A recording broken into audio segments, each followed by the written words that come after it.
सुप्रभात बच्चों। आज हम आपकी पाठ्य पुस्तक हिंदी के पाठ 10 का अध्ययन करेंगे, जिसका शीर्षक है गुरु भक्त एकलव्य। तो चलिए पाठ को पढ़ते हैं और जानते हैं एकलव्य के बारे में कि किस प्रकार से उन्होंने धनुर्विद्या की शिक्षा ग्रहण की। पाठ 10 गुरु भक्त एकलव्य। प्रस्तुत पाठ के माध्यम से बताया गया है कि बिना गुरु के कोई शिक्षा प्राप्त नहीं की जा सकती, अर्थात किसी शिक्षा को ग्रहण करने के लिए एक गुरु का होना परम आवश्यक है। तो बच्चों, पाठ के माध्यम से हमें लेखक बताना चाहते हैं कि हम कोई भी विद्या सीखना चाहते हैं, कोई शिक्षा ग्रहण करना चाहते हैं, तो उसके लिए गुरु का होना आवश्यक है। अगर गुरु मतलब जो हमारे टीचर हैं, जो हमारे अध्यापक हैं, वो अगर हमारे पास कोई गुरु नहीं होगा तो हम किसी भी शिक्षा को बहुत अच्छे से ग्रहण नहीं कर पाएंगे, सीख नहीं पाएंगे। तो चलिए पाठ को पढ़ते हैं। बहुत दिन हुए निषाद राज हिरण्यऊ धनु इस धरती पर हुआ था। उसके एक पुत्र था जिसका नाम एकलव्य था। एकलव्य शरीर से हृष्ट पुष्ट और श्याम वर्ण का था। तो बहुत समय पहले की बात है बच्चों, ये कहानी है महाभारत काल के समय की, जब महाभारत का युद्ध हुआ था उस समय की है। तो वहां पर एक निषाद राज रहते थे। निषाद राज जो जंगल में हम कह सकते हैं भील जाति के जो लोग होते वो रहते थे, और वो जो थे वो निषादों के राजा थे। कौन? हिरण्यऊ धनु। और उनके एक पुत्र थे, उनका पुत्र का जो नाम था वो था एकलव्य। क्या था उनके पुत्र का नाम? एकलव्य। जो बच्चों एकलव्य था वो श्याम वर्ण यानी कि काले रंग का था, और हृष्ट पुष्ट था यानी कि तंदुरुस्त था। वह बालक धनुर्विद्या में इस धरती पर सबसे श्रेष्ठ बनना चाहता था, इसीलिए वह धनुर्विद्या सीखने के लिए गुरु की खोज में निकल पड़ा। तो बच्चों, जो बच्चा था, जो एकलव्य था, वो इस सारे संसार में, इस धरती पर क्या बनना चाहता था? सबसे अच्छा धनुर्विद्या का ज्ञाता बनना चाहता था। मतलब कि उससे अच्छा कोई धनुष बाण जो चलाने की जो विद्या, उससे ज्यादा कोई निपुण ना हो, उसमें कुशल ना हो, वो सबसे अच्छा धनुर्धर बनना चाहता था। तो अपनी इस धनुर्विद्या को सीखने के लिए, कि उसे धनुर्विद्या सीखनी थी, तो उसके लिए गुरु चाहिए था, एक टीचर चाहिए था। तो उसकी खोज में निकल पड़ता है। खोज मतलब तलाश में निकल पड़ता है वो। उस समय हस्तिनापुर में धनुर्विद्या के श्रेष्ठ गुरु द्रोणाचार्य रहते थे। पूछता पूछता और खोजता खोजता एकलव्य हस्तिनापुर में आया। तो उस समय जो धनुर्विद्या के सबसे श्रेष्ठ गुरु थे, सबसे अच्छे जो गुरु थे, द्रोणाचार्य जी थे, और वो कहाँ रहते थे? हस्तिनापुर में रहते थे। तो वो उनके बारे में लोगों से पूछता पूछता, उनकी तलाश करता करता हस्तिनापुर में पहुंच जाता है। कौन? एकलव्य। यह विश्वास लेकर गुरु द्रोणाचार्य के पास पहुंचा और उनके चरणों में सिर नवाकर हाथ जोड़ता हुआ बोला, हे परम पूज्य गुरुवर, मैं आपके चरणों में रहकर धनुर्विद्या सीखने आया हूं।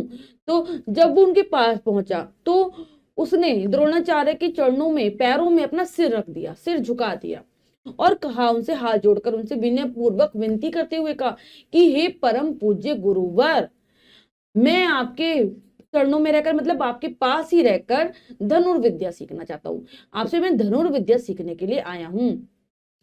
द्रोणाचार्य सोच में पड़ गए, क्योंकि वे हस्तिनापुर के राजकुमारों को धनुर्विद्या सिखा रहे थे। तो बच्चों, जो द्रोणाचार्य जी होते हैं वो सोच में पड़ जाते हैं, क्योंकि वो किसी अन्य जाति के बालक को धनुर्विद्या की शिक्षा नहीं दे सकते थे, क्योंकि वो उस समय हस्तिनापुर के जो राजकुमार थे, राजकुमार कौन कौन थे? कौरव और पांडव, उनको धनुर्विद्या सिखा रहे थे, उनके गुरु थे वो। भला राजकुमार यह कैसे सहन कर सकते थे कि उनके साथ कोई छोटी जाति का बालक उनके ही गुरु से धनुर्विद्या की शिक्षा ले। इसीलिए द्रोणाचार्य ने कहा, बेटा एकलव्य, मुझे दुख है कि मैं तुम्हें धनुर्विद्या नहीं सिखा सकता। तो ये बात जानते थे द्रोणाचार्य कि जो राजकुमार हैं वो ये बात सहन नहीं कर पाएंगे कि कोई छोटी जाति का मनुष्य, कोई बालक आकर उनके गुरु से ये शिक्षा ग्रहण करे, वो भी उनके साथ साथ। इसलिए उन्होंने मना कर दिया एकलव्य को कि मैं तुम्हें धनुर्विद्या नहीं सिखा सकता।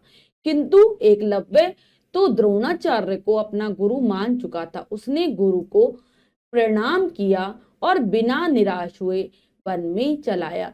तो जो एकलव्य था उसने क्या करा, द्रोणाचार्य को ही अपना गुरु मान लिया था। तो उसने कुछ नहीं कहा, ना वो उदास हुआ, निराश मतलब नहीं वो उदास हुआ। उन्होंने सीधा क्या किया, गुरु जी को प्रणाम किया और वन में चले गए। वन मतलब जंगल में चले गए। वहां उसने गुरु द्रोणाचार्य की मिट्टी की एक मूर्ति बनाई। उस मूर्ति को उसने प्रणाम किया और फिर गुरु का ध्यान कर बाण चलाने का अभ्यास करने लगा। रात दिन बीतते चले गए, परंतु एकलव्य ने बाण चलाने का अभ्यास नहीं छोड़ा। तो क्या करते हैं, वो वन में जाकर द्रोणाचार्य जी की एक मिट्टी की मूर्ति बनाते हैं। उनकी एक मिट्टी की मूर्ति बनाकर उसके सामने उसको प्रणाम कर रोजाना बाण चलाने का अभ्यास करते हैं। गुरु जी का अपने मन में ध्यान कर रोज चलाते हैं। रात दिन बीतते रहते, लेकिन वो बाण चलाना नहीं छोड़ते, उसका अभ्यास करना नहीं छोड़ते। एक दिन द्रोणाचार्य अपने शिष्यों, कौरवों और पांडवों के साथ घूमते घूमते वन में आ निकले। उनके साथ एक कुत्ता भी था। वह कुत्ता दौड़ता दौड़ता वहां चला आया जहां एकलव्य बाण चलाने का अभ्यास कर रहा था। तो क्या होता है, एक बार बच्चों एक घटना होती है, जो द्रोणाचार्य जी होते हैं वो अपने शिष्यों, कौरवों और पांडवों जो राजकुमार थे उनके साथ वन में घूमते घूमते उस स्थान पर आ जाते हैं जहां पर मतलब उसी वन में वो घूम रहे होते हैं और उसी स्थान के आसपास होते हैं जहां पर एकलव्य बाण चलाने का अभ्यास कर रहा होता है और उनके साथ एक कुत्ता भी होता है। तो वो वहां पर पहुंच जाता है, बिल्कुल उसी जगह पर जहां एकलव्य बाण चलाने का अभ्यास कर रहा था, वहां पहुंच जाता है कुत्ता। कुत्ते ने एकलव्य को वन्य पशु समझकर जोर जोर से भौंकना शुरू कर दिया। इससे एकलव्य के अभ्यास में बाधा पहुंची। अपने अभ्यास में बाधा पड़ते देख उस गुरु भक्त वीर बालक ने बाण चलाकर कुत्ते का मुंह बंद कर दिया।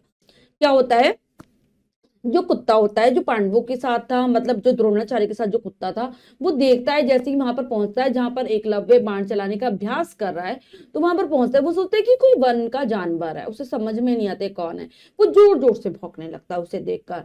तो जो लेकिन एकलव्य तो अपना अभ्यास कर रहा था, उसे बाधा पहुंचती है, परेशानी होने लगती है कुत्ते के भौंकने से, उसके अभ्यास में बाधा पड़ती है। तो वो क्या करता है, बाण चलाकर कुत्ते का मुंह बंद कर देता है। वे बाण कुत्ते के मुंह में इस तरह तिरछे सीधे ठुसे कि उसको चोट भी नहीं लगी और उसका भौंकना भी बंद हो गया। तो इतना अभ्यस्त हो चुका था बाण चलाने में एकलव्य कि जो कुत्ते का मुंह बंद करने के लिए जब वो बाणों को छोड़ता है तो तिरछे सीधे इस प्रकार से घुस जाते हैं उसके मुंह में बाण कि उसको चोट भी नहीं लगती और उसका भौंकना भी बंद हो जाता है, मतलब उसके मुंह को ऐसे खुला करके रोक देते हैं वो बाण।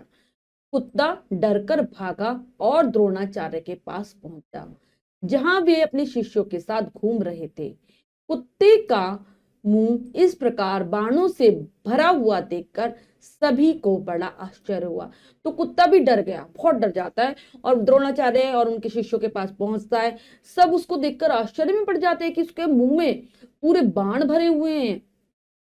इस बात से अर्जुन कुछ उदास हो गया और गुरुजी से बोला, आप तो कहते थे कि इस धरती पर धनुष चलाने में तुमसे अधिक कुशल कोई दूसरा नहीं होगा, परंतु यह तो मुझसे भी अधिक निपुण लगता है। जिसने अद्भुत कुशलता से कुत्ते का मुंह बंद कर दिया। तो जो अर्जुन है जब उदास होकर कहता है कि अपने गुरुजी से कहता है कि आप तो हमेशा यही बात कहते थे कि तुमसे निपुण कोई नहीं होगा, तुमसे कुशल कोई नहीं होगा इस संसार में धनुर्विद्या में, लेकिन ये तो मुझसे भी निपुण लगता है, मतलब मुझसे भी कुशल है ये धनुष चलाने में। जिसने क्योंकि इसने क्या करा है, अपनी अद्भुत कुशलता से, इस अनोखी कुशलता से कुत्ते का मुंह बंद कर दिया कि कुत्ते की चोट भी नहीं लगी और उसका मुंह भी बंद हो गया। गुरुजी ने उत्तर दिया, हे अर्जुन, सचमुच धनुर्विद्या में यह कोई मुझसे भी निपुण है, चलो चलकर देखते हैं। तो क्या कहते हैं द्रोणाचार्य जी, क्या कहते हैं अर्जुन से कि तुम सच कह रहे हो, ये तो मुझसे भी ज्यादा कुशल है धनुर्विद्या में, चलो चलकर देखते हैं कौन है। यह कहकर द्रोणाचार्य शिष्यों के साथ चल दिए और उस स्थान पर जहां पहुंचे जहां एकलव्य बाण चलाने का अभ्यास कर रहा था। तो यह कहकर द्रोणाचार्य अपने शिष्यों के साथ उस स्थान पर जाते हैं जहां पर एकलव्य अपनी धनुर्विद्या का अभ्यास कर रहा था। एकलव्य की धुन देखकर सबको बड़ा हर्ष और आश्चर्य हुआ। फिर द्रोणाचार्य ने पास जाकर बालक से कहा, हे बालक, तुम कौन हो और तुम्हारे गुरु कौन है? तो सबको बहुत आश्चर्य होता है, खुशी भी होती है कि बाण चलाने में इतना प्रवीण है, इतना निपुण है और किस तरीके से लगातार अभ्यास कर रहा है। तो द्रोणाचार्य जी उस बालक के पास जाते हैं और पूछते हैं, तुम कौन हो, तुम्हारे गुरु कौन है? बालक ने द्रोणाचार्य के चरण स्पर्श किए और हाथ जोड़कर बोला, मैं आपका ही शिष्य हूं। यह है आपकी मूर्ति जिसकी कृपा से मैं धनुर्विद्या में निपुण हुआ हूं। तो बालक द्रोणाचार्य जी के सामने हाथ जोड़ लेता है, उनके पैरों को छूता है और कहता है कि मैं आपका शिष्य ही हूं और ये आपकी मूर्ति है जिसकी कृपा से ही मैं धनुर्विद्या में इतना कुशल बन पाया हूं। द्रोणाचार्य को उस दिन की घटना याद आ गई जब एकलव्य हस्तिनापुर में उनके पास आया था। उन्होंने बालक को प्रसन्नता से देखते हुए कहा, पर तुमने हमें गुरु दक्षिणा तो दी ही नहीं। तो द्रोणाचार्य को वो सारी बातें याद आ जाती हैं कि जब एकलव्य उनके पास आया था शिक्षा ग्रहण करने के लिए, तो बहुत खुश होते हैं, प्रसन्न होते हैं और कहते हैं, तुमने लेकिन मुझे गुरु दक्षिणा तो दी ही नहीं। गुरु दक्षिणा यानी कि गुरुओं को जो शिष्य जो भी उनसे सीखते हैं उसके बदले में जो कुछ भी दिया जाता है दक्षिणा स्वरूप। जैसे कि आप विद्यालय में पढ़ते हो तो स्कूल में आपको क्या देनी पड़ती है? फीस देनी पड़ती है। ऐसे ही प्राचीन काल में दक्षिणा दी जाती थी। कि बालक ने आनंद और गर्व से छाती फुलाते हुए कहा, आप जो आज्ञा करेंगे मैं आपको धनुर्विद्या के प्रताप से आपके श्री चरणों में लाकर रख दूंगा। तो क्या कहते हैं, जो बालक एकलव्य होता है गर्व से, अभिमान से, अपनी छाती फुलाते हुए कहता है, मतलब खुशी से, गर्वित होते हुए कहता है कि आप जो भी मुझे आज्ञा करेंगे मैं आपको वो चीज अर्पण कर दूंगा, आपके चरणों में अर्पण कर दूंगा इस धनुर्विद्या के कारण। तो द्रोणाचार्य ने तुरंत ही कहा, तो तुम मुझे अपने दाहिने हाथ का अंगूठा दे दो। तो क्या मांगते हैं उससे द्रोणाचार्य? दक्षिणा स्वरूप अपने दाहिने हाथ का अंगूठा दे दो, कहते हैं। बालक ने बिना किसी संकोच के अपने दाहिने हाथ का अंगूठा काट डाला और प्रसन्नता से गुरु के चरणों में रख दिया। तो वो बच्चा जो था जरा सा भी चिंता नहीं करता, संकोच नहीं करता, हिचक नहीं करता और फटाफट से अपने दाहिने हाथ के अंगूठे को काटता है और गुरु जी को समर्पित कर देता है, उनके पैरों में रख देता है। यह देखकर द्रोणाचार्य तथा उनके सभी शिष्यों की आंखों में आंसू भर आए। तो ये घटना देखकर सभी की आंखों में आंसू आ जाते हैं, गुरु द्रोणाचार्य के भी और सारे राजकुमारों के भी। सबने बालक को छाती से लगा लिया। गुरु ने गदगद होकर वरदान दिया, हे एकलव्य, तुम्हारी गुरु भक्ति सब लोकों में सबसे महान है। तुम गुरु भक्त बालकों में सदा अमर रहोगे। तुम्हारा नाम ले लेकर बालक वीर और आदर्श बनेंगे।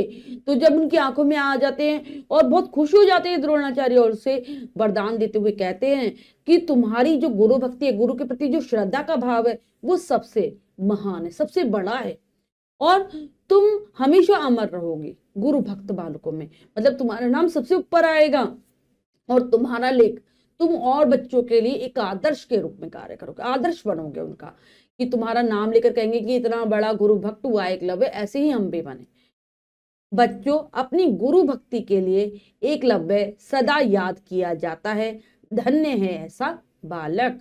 तो बच्चों, हम क्यों याद करते हैं एकलव्य को? उनकी गुरु भक्ति के लिए, कि गुरु के कहने पर उन्होंने अपना अंगूठा काट कर दे दिया।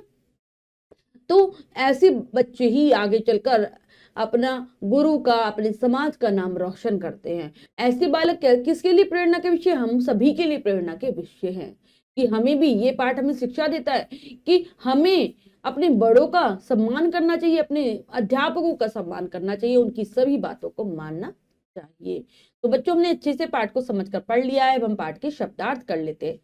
श्याम वर्ण काला रंग, खोज तलाश, सिर नवाकर सिर झुकाकर, निराश दुखी, आशाहीन, बाधा रुकावट, निपुण कार्य कुशल, गर्व घमंड, संकोच चिंता सोच विचार, गदगद होना खुश होना। तो बच्चों ये हैं पाठ के शब्दार्थ जिन्हें आप अच्छे से याद करेंगे। अब हम पाठ का अभ्यास कार्य कर लेते हैं जो कि है लिखिए में से। पहला प्रश्न पढ़ते हैं, करने का प्रयास करते हैं। सही विकल्प पर सही का निशान लगाइए। तो बच्चों इस प्रश्न के 3 विकल्प हैं, 2 विकल्प गलत है, 1 विकल्प सही है। हमें सही विकल्प को चुनना है, सही का निशान लगा देना है। करते हैं। एकलव्य किसका पुत्र था? पहला है एकलव्य किसका पुत्र था? निषाद राज का, महाराज का, द्रोणाचार्य का। तो एकलव्य था निषाद राज का पुत्र। एकलव्य किसकी खोज में निकल पड़ा? पिता की, गुरु की, भाई की। तो वह गुरु की खोज में निकला था। एकलव्य ने अपना गुरु किसे मान लिया? निषाद राज को, हिरण्य धनु को, द्रोणाचार्य को। तो उन्होंने द्रोणाचार्य जी को अपना गुरु मान लिया था। कुत्ते के मुंह में बाण किसने भर दिए? एकलव्य ने, भीम ने, अर्जुन ने। तो एकलव्य ने भरे थे। बालक ने अपना गुरु किसे बताया? दुर्योधन को, द्रोणाचार्य को, अर्जुन को। तो उन्होंने द्रोणाचार्य को अपना गुरु बताया। द्रोणाचार्य ने एकलव्य से कौन से हाथ का अंगूठा मांगा? बाएं का, दाएं का, ए व बी दोनों। तो उन्होंने दाएं हाथ का, दाहिने हाथ का अंगूठा मांगा था। नेक्स्ट है सत्य कथन पर सही तथा सत्य कथन पर गलत का निशान लगाइए। तो बच्चों यहाँ पर कुछ वाक्य है, हमें सही गलत बताना है, बताते हैं, करते हैं।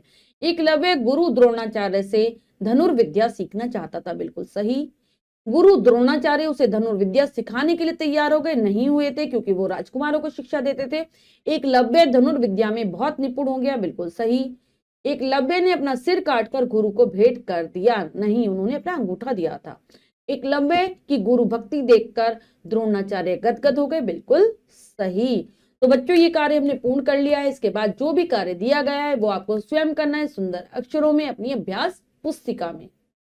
बच्चों आज हमने पाठ के माध्यम से जाना गुरु भक्त एकलव्य के बारे में, जो कि हम सभी के लिए प्रेरणा का विषय है, प्रेरणा देने वाले हैं। आशा करती हूँ यह पाठ आपको बहुत अच्छे से समझ आ गया होगा। दोबारा से जरूर पढ़ेंगे, शब्दार्थों को याद कर लेंगे।